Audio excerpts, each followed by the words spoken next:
Introduction: The Monk and the Cup of Tea. I recall the scene as if it were yesterday. It was a sunny day in Ottawa, Canada, where I was living at the time, and I was seated at a small circular table at a quaint coffee shop in the city's Italian district. Across the room from me sat a monk, dressed head to toe in orange robes. Light streamed in through the windows in front of me, which made it difficult to see. So I brought my stuff over to a large, comfortable chair in the corner of the room to enjoy a better seat, get the light out of my eyes, and get a better view of what the monk was up to. Every once in a while, back when I was studying for my business degree, I would camp out at this very cafe with a stack of productivity books and no internet-connected devices.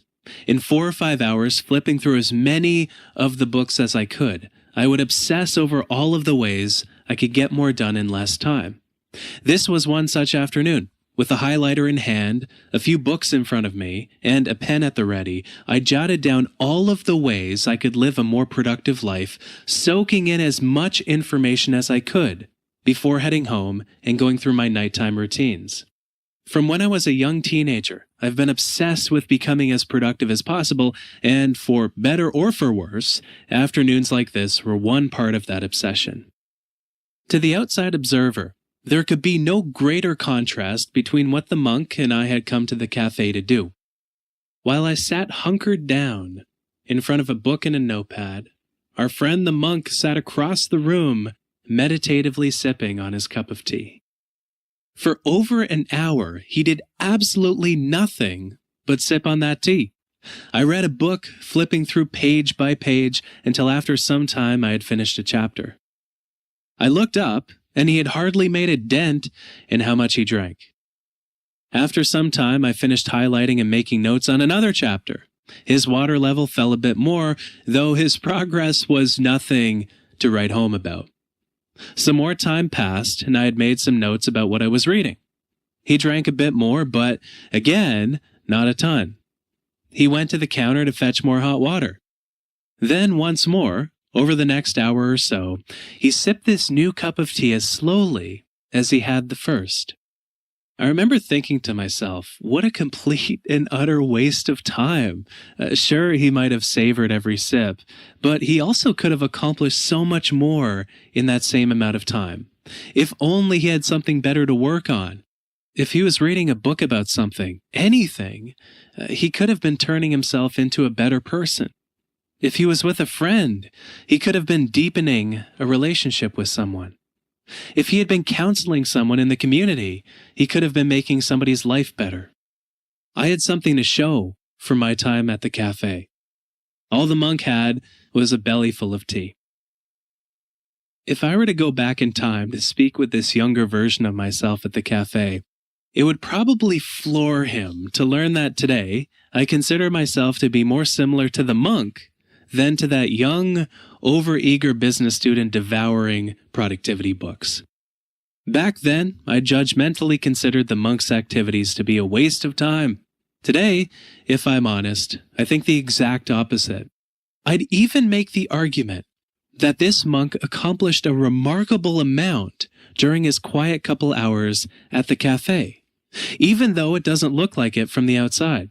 In sipping that quiet cup of tea, he was turning himself into a better, more productive person. He was setting himself up to delve more deeply into his relationships by developing his capacity to focus on them later on. And he did have something to show for his time, especially as far as his productivity was concerned. Perhaps even more than I did. How could this be the case? 35 hours of meditation. There are many reasons someone might take up meditation. Productivity is usually not one of them. Some people are drawn to a meditation practice because they want to understand themselves better or gain wisdom they didn't have before. Others want to establish or deepen their spiritual connection. A few others may gravitate to the practice because it's recommended to them by their physician when they're going through a period of anxiety or depression. I'll chat about how meditation helps with these things later on. While how to train your mind is about productivity, I wasn't first drawn to meditation for that reason. I first took up the practice while reading about ways to manage stress while in university, only a short year or two after observing the quiet monk at the cafe. After stumbling upon a few articles online, on a whim, I ordered a book titled Mindfulness in Plain English, a simple, somewhat hippy-dippy guide on how to meditate. I'll cover how to meditate, which is far simpler than you might think, in greater depth later on in the show. But in a nutshell, the practice simply involves focusing on your breath or on another object of meditation for an amount of time that you predetermine. Each time you get lost in thought, which you will constantly, you draw your attention back to your breathing. That's pretty much it. Doing this lets you step back from the thought patterns in your head, which helps you think more clearly. Meditation can seem hard as hell in practice, but almost stupidly simple in theory. A few months after picking up the book, I had finally integrated a meditation ritual into my own life. The practice did exactly what the research promised. As I learned to train my attention on my breath while sitting during my daily meditation sessions, which were usually just 5 or 10 minutes long, instead of getting caught up in anxious or restless thoughts throughout the day, the negative events of my life affected me less. A few months, the highs were just as high, the lows nowhere near as low as they had been before, and my mind settled down. The practice gave me the opportunity to finally chill out a bit. But here's the ironic thing about meditation, or wellness advice in general. Sometimes the advice works so well that you stop doing it. You lose enough weight while on a healthy eating kick that you go back to eating the way you did before. You have enough energy with a regular workout plan that you stop visiting the gym. Or you feel calm enough with a meditation ritual that you stop investing time, energy, and attention in it.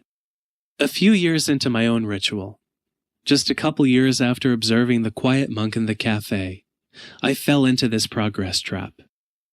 For quite some time, after first picking up that first meditation book, my interests in productivity and meditation have been snowballing in tandem. I found myself picking up more books, devouring more information on meditation, and delving into things even more deeply. Over the ensuing years, my practice grew from 5 minutes a day to 30. But at the same time, having an interest in both meditation and productivity felt akin to practicing a sort of doublethink. On the surface, I believed, productivity and meditation are about as different from one another as you can get. I felt like I was trying to be both the productivity-obsessed student and the monk at the exact same time. It was my belief that productivity was about getting more done, while meditation involves turning your attention inward and doing as little as possible. I thought meditation was about slowing down, while productivity was about speeding up. Sadly for me, several years into my practice, my interest in productivity won out. I deemed it to be more important and began to take my meditation practice for granted. It didn't help matters that I had just started a 1-year sabbatical to explore the world of productivity advice. A short while later, I stopped meditating entirely. In the ensuing weeks, after stopping my daily 30-minute practice, I noticed a few unexpected things started to happen. 1, my energy and motivation began declining and then dropped precipitously as I became less aware of my energy levels and stepped back less often to recharge. 2, I became less focused as my mind wandered more often against my will. For this reason, my work took longer to do. 3, I worked more often on autopilot mode in response to the tasks that came my way instead of intentionally setting a course for what I should be working on. 4, I became distracted far more easily and, having seemingly less control over my attention, wasted more time. 5, I procrastinated far more and spent far more time on pointless tasks and began resisting tasks that were actually important. I gave in to the negative self-talk in my head, when it came to tasks that I needed to do, but impulsively wanted to put off. In other words, I didn't just become more stressed out. I began to work differently because I had stopped meditating. Observing this behavior in myself motivated me to conduct a simple experiment, to meditate for 35 hours over the span of 1 week, just to see what might happen. For 35 hours, spread across 7 days, I practiced several different styles of meditation and mindfulness, including seated meditation, walking meditation, and mindfully doing chores around the house. Outside of this time, I continued with my work, writing about and researching productivity. Very quickly, I noticed a reversal of the negative effects I mentioned. My mind calmed down. My energy and motivation began to rise once again. I could work more deliberately, and I began to eschew the distractions that arose as I worked. It made total sense to me that I would feel less anxious and stressed out, and this motivated me to keep up with the practice after the experiment concluded. But the work-related productivity benefits of the practice came way out of left field. Since this experiment years ago, I have continued to incubate and research the extent to which meditation helps us work smarter and more deliberately. The more I've dug into this idea, the more I'm convinced that nearly everyone should meditate, particularly those of us who do knowledge work for a living. That's what I hope to convince you of, that you should meditate for productivity reasons. My experiment to meditate for 35 hours admittedly was far from scientific. It was conducted just on me. But it leads to a question. What does the science say about meditation and productivity? And, more specifically, what can the science tell us about how such a simple practice influences the ways in which we work? It was from this spark of an idea that this project was born.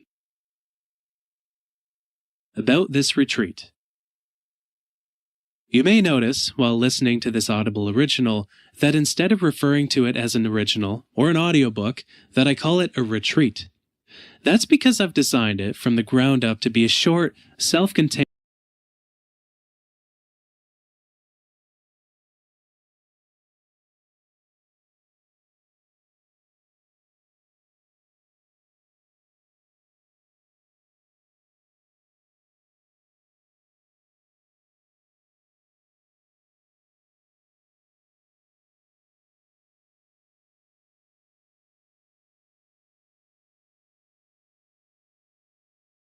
Episode 1: The Productivity Benefits of Meditation. Meditation is a simple practice that will change how you work for the better. At the same time, it's a habit that requires time and effort, and of course that's time and effort you could be spending on other things, like getting actual stuff accomplished. For this reason, it's worth stepping back to evaluate whether the primary assumption we're making is true, whether meditation is worth doing for productivity reasons. There is a question you can ask to measure the usefulness of any productivity tactic. For every minute you spend on a piece of productivity advice, how many minutes do you get back?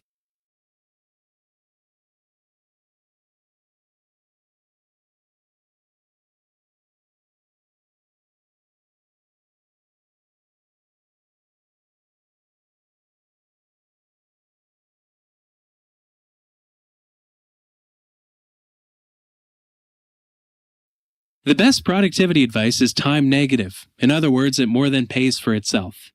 The more time you get back from investing in a productivity tactic, the more helpful it is. You need to at least break even for a productivity tactic to be worth your time. A great example of a productivity strategy that more than pays for itself is mapping out your day by setting a few intentions and planning your schedule each morning. For each minute you spend planning out your day, you'll earn several back. This is true only up to a point, of course. If you spend 5 hours of each day planning, you've obviously taken things too far. The returns on the tactic diminish past a certain point, much as they do with all productivity tactics. But, assuming you don't go overboard, planning earns you back a good amount of time.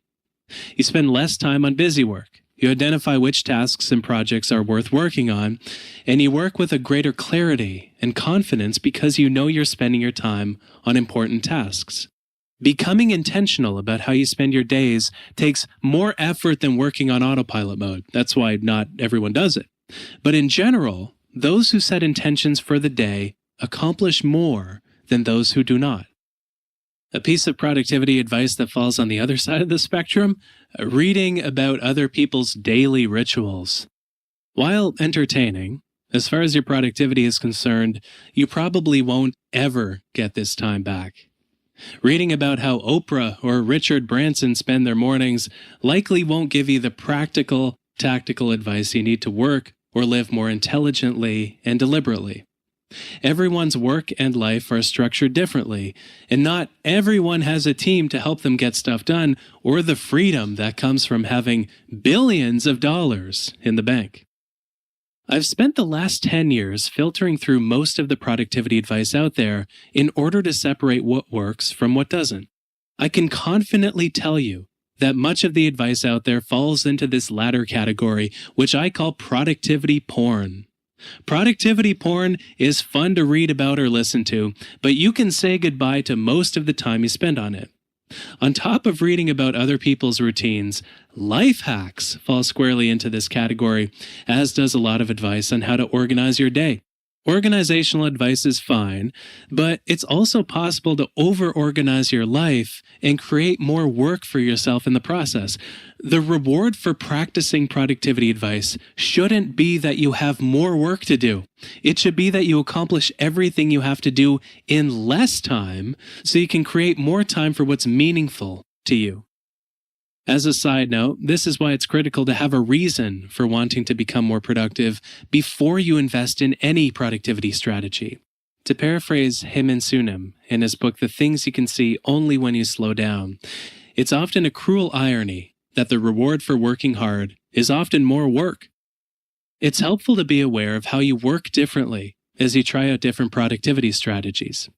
Given that productivity advice is highly personal, it's important to bring some awareness to whether different productivity tactics actually help you accomplish more, or whether they just make you feel more productive by making you busier. Measuring knowledge work.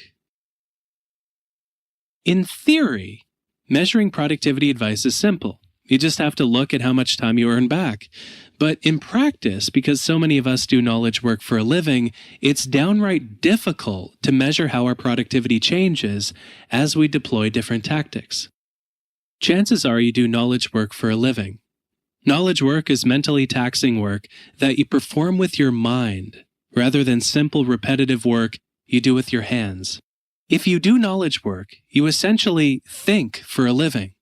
Examples of jobs that fall into this category include computer programmers, scientists, academics, and pharmacists. Before knowledge work came along, productivity was pretty easy to measure. If you worked in a factory making widgets, and you produced 10 widgets in a day instead of 5, you were twice as productive. When our work is comprised of repetitive tasks that don't engage our mind, the faster and harder we work, the more productive we become. With knowledge work, this equation no longer holds true. In fact, by working harder and faster on knowledge work, you can often accomplish less than you would working slower and more deliberately. Knowledge work benefits more from deeper thinking than it does from speed. It's aided more by creativity than it is by automaticity, and it benefits more from deliberateness than it does from us working with directionless hustle on whatever work happens to fall into our lap. This is especially true when we have more work to do than time to do it in. When we try to measure how productive we are doing knowledge work, things quickly fall apart. For example, let's say that you're a writer. All day long, you toil away at a document, and at the end of one day, when all is said and done, you end the day having written just 271 words. On the surface, that's terrible. A lot of emails are longer than that, for God's sake. Stephen King writes thousands of words a day. Writing just a few hundred words a day, you don't have a hope in hell at being as productive as him. Except this isn't necessarily true. Sure, those 271 words you wrote could have been a crappy Instagram caption about a sandwich you ate. But the opposite could also be true. Perhaps the year is 1863, your name is Abraham Lincoln, and the words you wrote were the Gettysburg Address, one of the shortest and most influential speeches in American history, one that clocks in at precisely 271 words. Another great illustration of how challenging it can be to measure knowledge work comes from a story from employees at Apple.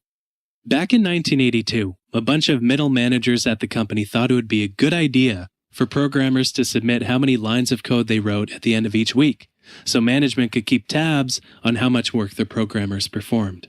The teams were facing a tight deadline, and management understandably wanted everyone to perform at their peak. One programmer, Bill Atkinson, was among this group of programmers. One of the most renowned computer programmers in history, Bill is known for designing and developing the graphical user interface for the Apple Lisa, the computer which preceded the original Apple Macintosh. He is also one of the first 30 programmers on the original Macintosh team. Rightfully so, Bill thought lines of code were a ridiculous measure for how productive programmers are, much as an end-of-day word count is for a writer drafting an influential speech. As Andy Hertzfeld, another member of the original Macintosh team, recounted, Bill, quote, thought his goal was to write as small and fast a program as possible, and that the lines of code metric only encouraged writing sloppy, bloated, broken code, end quote. The first week that Bill filled out the form designed by middle management, he had completely rewritten an algorithm, and as a result of this, the part of the application he worked on performed 6 times faster. Better yet, the improved algorithm performed this work with fewer lines of code, so the program required less space to run. The number that Bill wrote down when he filled out the management form for the first time? -2,000. The lesson here is simple.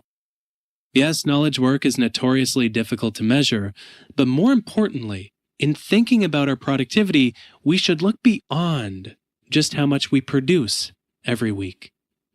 Productivity isn't about how much we produce. It's about how much we actually accomplish. After all, we can produce responses to email or Slack messages all day long and not accomplish a single thing. Productive work is work that makes a difference. Training your mind. Because it's difficult to measure knowledge work itself, we should instead turn to how meditation changes the ways in which we work and how it influences what contributes to our productivity. By looking at research surrounding exactly how meditation changes how we work and how it conditions our mind to think more productively, we can make some inferences into just how many minutes a meditation practice can save us each day, if it does indeed save us any at all. In framing the benefits of meditation, it's helpful to view meditation as a powerful mental conditioning program, rather than a spiritual practice that happens to help with productivity.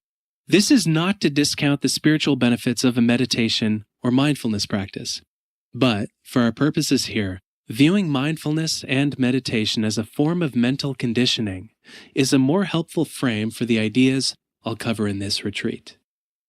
Nearly every single professional athlete invests in mental conditioning programs with the intention of enhancing their performance. Athletic mental conditioning programs, which often involve meditation, help athletes do things like foster positive internal self-talk, manage the anxiety that comes along with performing at a high level, and develop the ability to remain calm and focused when things get tough. Of course, each sport differs in terms of how much physical and mental conditioning contributes to performance. A sprinter may find that her performance is 70% physical and just 30% mental, given that physical conditioning helps her that much. On the other hand, a golfer who finds himself struggling with internal self-talk leading up to each shot may find that his game is only 40% physical and is 60% mental. No sport is 100% physical. Every single sport has a mental component, and athletes who neglect this component do not perform at their peak. This kind of thinking is helpful if you're an athlete, but chances are you're not a professional athlete. You probably do knowledge work for a living. Unlike with athletic work, knowledge work usually does not have a physical component. Physical conditioning does provide us with mental energy to get things done, and moving more throughout the day helps mitigate the adverse effects of sitting on our butts for hours on end. But with knowledge work, physical conditioning matters only insofar as it helps us mentally. While many of us invest in our physical conditioning, albeit usually not for productivity reasons, few of us train and condition our minds. We may invest in deepening our skills, but most of us do little to cultivate mental qualities that enhance our everyday performance. We make back so much time when we meditate for this simple reason. We have less control over our minds than we believe we do. This is why it is so critical that we condition our mind to perform optimally. If you believe that you have complete control over your mind, try sitting down and focusing only on your breath for 5 minutes.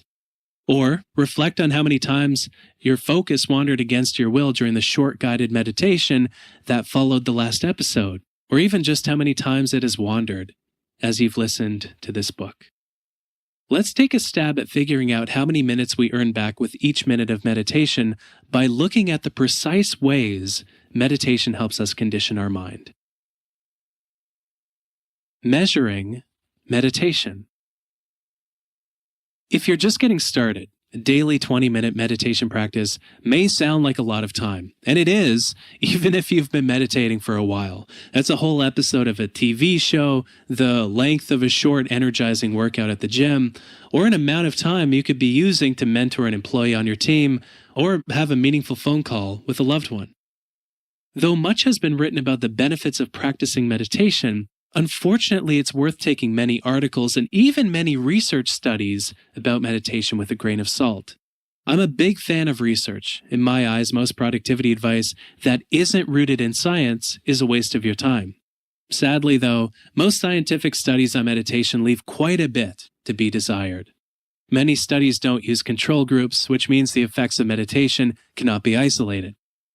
Other studies don't involve nearly enough people, and as a result, they cannot reliably measure the effects of meditation. Other studies only measure the effects of meditation immediately following a practice. This is typically done out of convenience, but it means that the lasting effects of meditation aren't measured. On top of this, some studies are conducted on clinical populations while others are conducted on non-clinical groups, which makes it difficult to wade through the studies that do exist. Given that there is a lot of hype surrounding the topic of meditation, it's not a surprise that some of the benefits of a practice are overhyped as well. Despite what you might have heard, meditation is not some wonder drug and it won't fix up all of the ailments you face. For example, despite what some individual studies and articles may show, there is only a small amount of evidence that meditation will help you remember more, recall more information, make you more intelligent, or help you regulate your emotions better. But with that said, the practice will help you out in several areas, many of which contribute to productivity and overall quality of life. One of the most surprising discoveries I made in digging into the meditation research is that most styles of meditation will help us out in similar ways. In terms of the scientific benefits you will experience, what style of meditation you practice doesn't make too much of a difference. There are just a few exceptions to this rule. If you're interested in lowering how neurotic you are and how many negative emotions you experience, transcendental meditation is the style most worth practicing. If you're looking to improve your psychological well-being, mindfulness-based stress reduction, MBSR, is most worth doing. Similarly, mindfulness meditation, the style we'll be digging into in this retreat, and one of the most popular styles of meditation around the world, is worth practicing for productivity reasons. The reason mindfulness meditation will aid your productivity the most is that there is one benefit in particular that is the strongest with mindfulness meditation. That effect is that mindfulness meditation makes you significantly more, wait for it, mindful. Every style of meditation will make you more mindful, so much so that if you practice a different style already, it probably isn't worth switching over, even though switching over is pretty easy. But if you're adopting a meditation practice for the first time, mindfulness meditation is the one most worth adopting for its productivity benefits. Mindfulness is the benefit of meditation that will help you earn back the most time. While meditation makes you more mindful automatically, it's worth going over what that even means. People make mindfulness out to be far more complicated than it has to be. Mindfulness is simply being able to notice what's on your mind. In other words, in a given moment, it's noticing what your mind is full of. When you notice your thoughts, you're mindful. When you notice how you're feeling, you're mindful. When you notice what you're sensing, what you see, hear, smell, taste, and feel, you're mindful. Mindfulness is noticing the thoughts, feelings, and perceptions that pass through your mind without getting caught up in them. You did some of this in the first meditation. There is nothing that passes through your mind that is not a thought, feeling, or perception. Every single moment of every single day is some tangled up combination of all three. For now, though, you just need to know that by meditating, you'll become more mindful automatically. When it comes to productivity, the practice of mindfulness, noticing what's on our mind, is invaluable. Another word for mindfulness, which I prefer because it's loaded with fewer pre-existing notions, is metacognition. Metacognition just means thinking about thinking. When we meditate, we step back from the thoughts passing through our mind and notice them. And in doing so, we don't get caught up in them. When we're cognizant of our thoughts, they don't take us for a ride.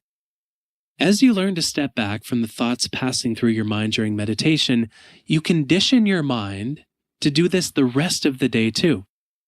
As I'll explore in episode 3, our mind automatically and compulsively generates thoughts in response to what happens around us, and many of these thoughts are counterproductive and derail our work. This is the way that meditation conditions our mind. The more we're able to step back from our thoughts, the less likely we are to get bogged down by overthinking. We're also able to notice more quickly that we've gotten distracted and that our mind has wandered. For these reasons, meditation helps us focus more deeply and also get back on track more quickly.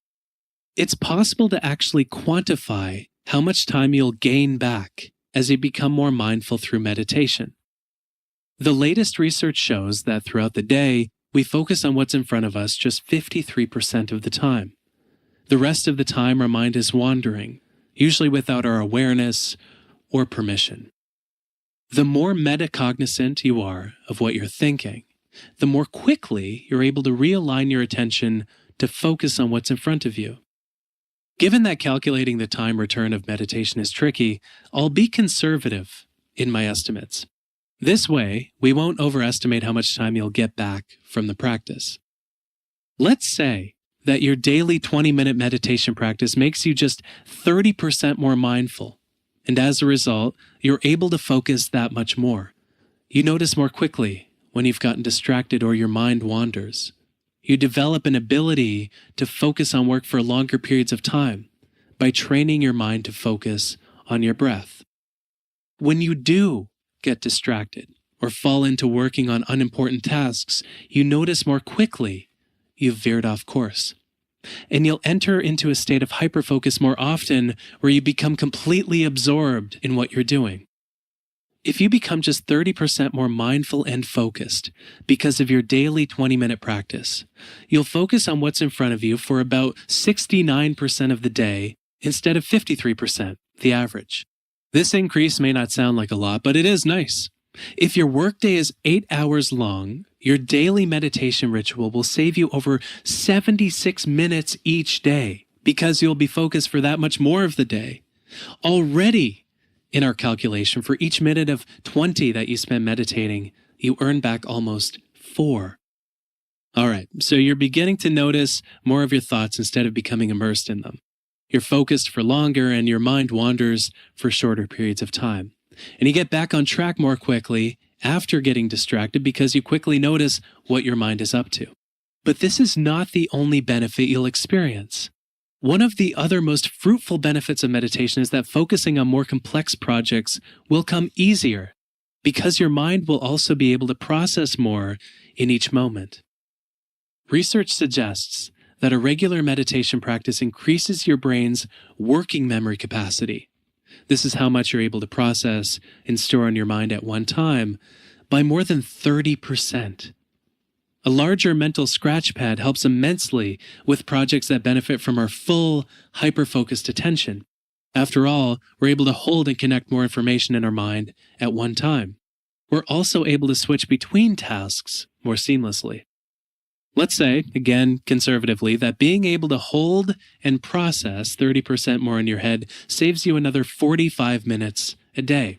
This is a very conservative estimate. Having 30% more mental storage capacity in each moment is likely to save you quite a bit more, especially when you account for the other ways that having a large working memory capacity helps us.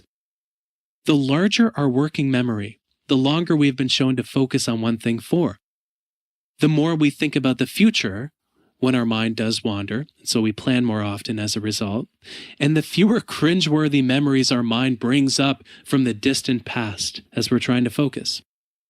When you add the 45 minutes you'll save by expanding your mind's working memory capacity, you'll now earn back over 6 minutes for each minute you spend meditating.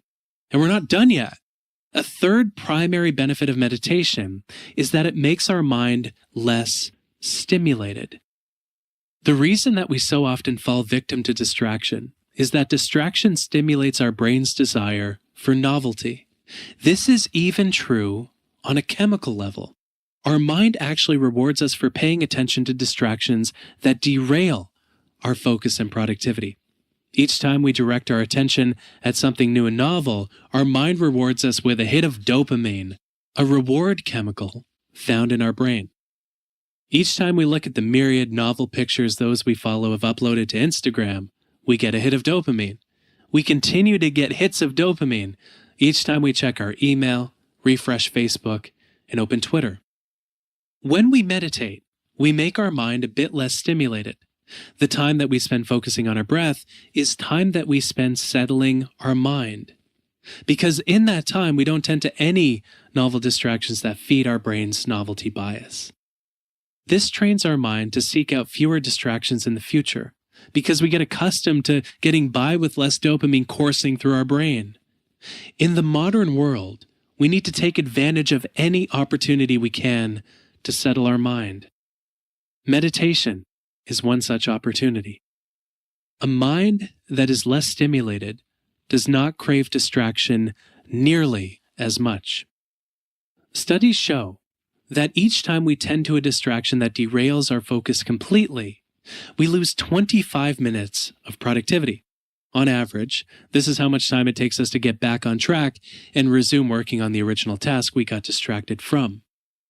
For the purposes of our calculation, let's say that because you seek out fewer distractions, you prevent yourself from becoming distracted just one time each day. Again, this is a remarkably conservative estimate. We now save over 7 minutes for each minute of our 20-minute meditation practice. On top of working with focused attention, a larger working memory, and a less stimulated mind, meditation provides us with countless other productivity-related benefits. 1. Meditation has been shown to help us with tasks we're more likely to procrastinate on. When we procrastinate, our overthinking goes through the roof. With a consistent meditation practice, we're able to better step back from the overthinking that happens around bouts of procrastination. We can then recognize this self-talk for what it is, unnecessary mental chatter, and focus with greater ease on the task at hand. As a result of this, we become more engaged with tasks that we usually wouldn't find engaging. We get past our negative thoughts involving aversive tasks, while we also tame the negative self-talk that fills our mind surrounding procrastination episodes. 2. meditation makes us less impulsive. Curiously, research shows that impulsiveness is the character trait that is most highly correlated with procrastination and distraction as well. 3. Meditation makes us more empathetic to how those around us feel, which helps us develop deeper relationships. As a result of considering how others feel, our employees and colleagues feel more connected with us, as well as with the work they're doing. Greater empathy also makes us able to communicate with our teammates, which can lead to a bit of time saved through fewer misunderstandings. 4. Meditation makes us significantly happier. According to Sean Achor, a Harvard-trained happiness researcher, happier people are 31% more productive than those in a negative or neutral mental state because they notice more opportunities around them and feel more energized as they work. Forget about those productivity benefits for a second. Who doesn't want to feel happier? 5. Meditation helps us think clearly. We're able to better organize our thoughts, switch from focusing on one thing to focusing on another more seamlessly, and defragment our thoughts to be able to think clearly about the projects we're in the middle of. This is one of those benefits that once you experience it in your meditation practice, will make you not want to stop. There are benefits beyond the ones I've just highlighted, but these are a few of my favorites. Let's say that because you procrastinate less, think more clearly, develop deeper relationships, and become happier, you make back just another 35 minutes each day. This is the last bit of time we'll add to our calculation. In adding up all of these numbers, something quickly becomes clear. Regardless of how conservative your estimates are, you gain back an inordinate amount of time through your meditation practice. By just my own very conservative estimates, for each minute we spend meditating, we make back 9 minutes because we're that much more focused and productive. Even if we made just 2 minutes back, meditation would be worth practicing for productivity reasons. When we make back 9, it's an absolute no-brainer. No matter which way you cut it, meditation is a practice that will lead you to better manage your time, attention, and energy. As a side note, if you still find yourself saying that you don't have time for meditation, this is really just a kind of mental resistance talking. We resist things that are hard, meditation included, and often tell ourselves stories that we don't have time to do tasks that we find aversive, such as read a good book, or grab a coffee with somebody we haven't seen in a while, or clean out a basement closet. We do, in fact, have the time. In the moment, we would just rather spend it doing something else. When it comes to meditation, this is especially the case. Meditation is powerful not in spite of it being hard. It's powerful because it's hard. If you think you don't have time to meditate, you're wrong. Of all of the productivity tactics I've experimented with over the last decade, I have found meditation to provide the greatest return in terms of how many minutes of productivity provides back. Don't buy into the mental resistance in your head. 3 meditation boosters. A regular meditation practice will significantly aid your performance at work. But there are 3 other factors that have the potential to boost how helpful you'll find a meditation practice that will help you earn back more time beyond the first 9 minutes. The first factor is the types of tasks you do at work. In particular, the percentage of your tasks that have an emotional component or require you to work autonomously or involve deep knowledge work. The greater the proportion of tasks in your work that are knowledge work related, the more tasks that require deep, thoughtful concentration rather than repetitive action, the greater that meditation will aid your performance. No job is comprised solely of knowledge work. Even the most brain-heavy jobs involve some mindless, repetitive tasks. But generally speaking, the more thinking the tasks in your work require, the more meditation will help you. The more emotional your work can be, the more helpful you'll find meditation to be as well. Knowledge work and emotional work usually go hand in hand because complex jobs almost always involve making personal connections with others and can surface challenging emotions such as frustration, anger, and envy. On top of this, you're likely to find many tasks difficult to focus on because they're aversive to do. Meditation lets you insert some space between yourself and these feelings of resistance, while helping you feel more empathetic to feelings and needs of others you connect with. Finally, the more autonomy you have with your work, the more helpful you'll find meditation. Meditation has been shown to automatically lead you to think more about the future, particularly when your mind is reflecting and wandering, which allows you to chart a more deliberate course for the direction you'll take your work. Meditation is a practice that will help you out regardless of the breakdown of work you do. But generally speaking, the more knowledge-based, autonomous, and emotional your work is, the more helpful you'll find a practice to be. The second factor, which boosts how helpful you'll find meditation, is how stressful you find your work and life. The greater the number of stressors you face at work and at home, or the more stressed you are in general, the more that worrying and rumination will hijack your attention throughout the day. Our mind always devotes some background processing to the problems we're in the middle of solving. This is a helpful tendency. By storing our problems front of mind, we think about them more often and become more likely to solve them as we recall them throughout the day. But this tendency also distracts our attention as we try to focus. The more stressful you consider your life to be, the more meditation will help you.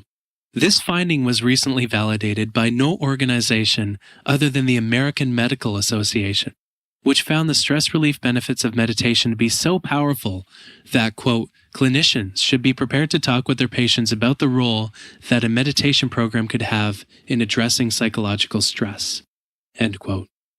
The third factor that influences how much time you earn back is how many negative feelings and sensations you experience on a regular basis. Meditation is especially powerful for those who experience anxiety, frequent negative emotions including depression, and, believe it or not, even physical pain. I know dozens of people who have tried meditation on for size, and something I've found curious is how meditation sticks for only about half of them.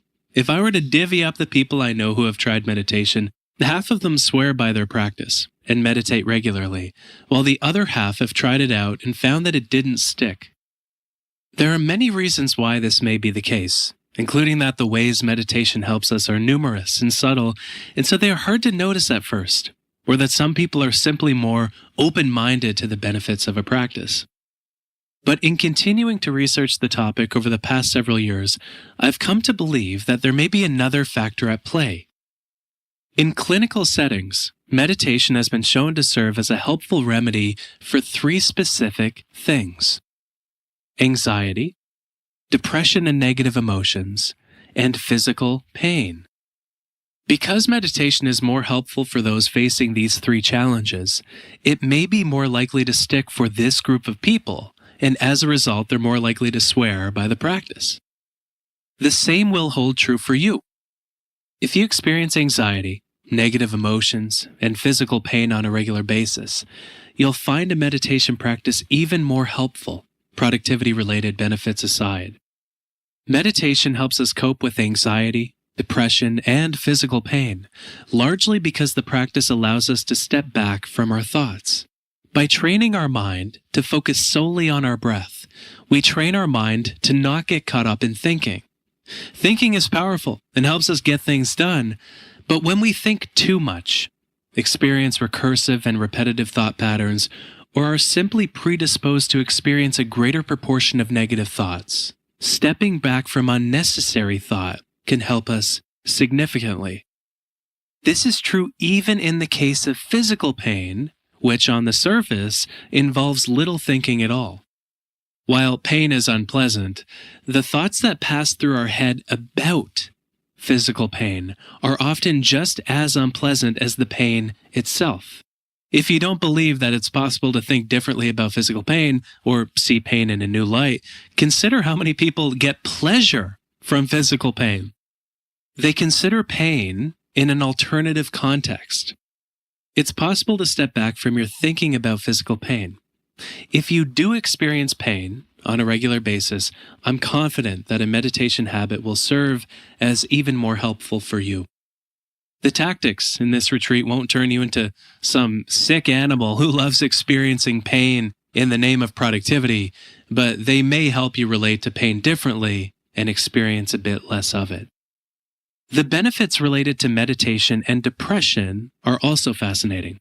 Of all of the clinical benefits of meditation, the relationship between these two factors is among the most profound.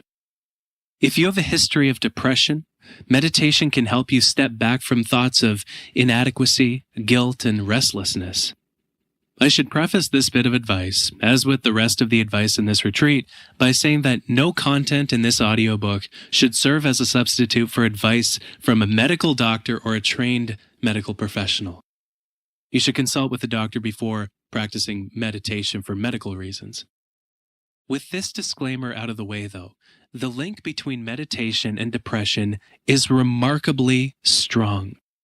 One analysis conducted by the American Medical Association, which poured through 30,206 studies on meditation, concluded that the effects of meditation, quote, are comparable with what would be expected from the use of an antidepressant in a primary care population, but without the associated toxicities, end quote.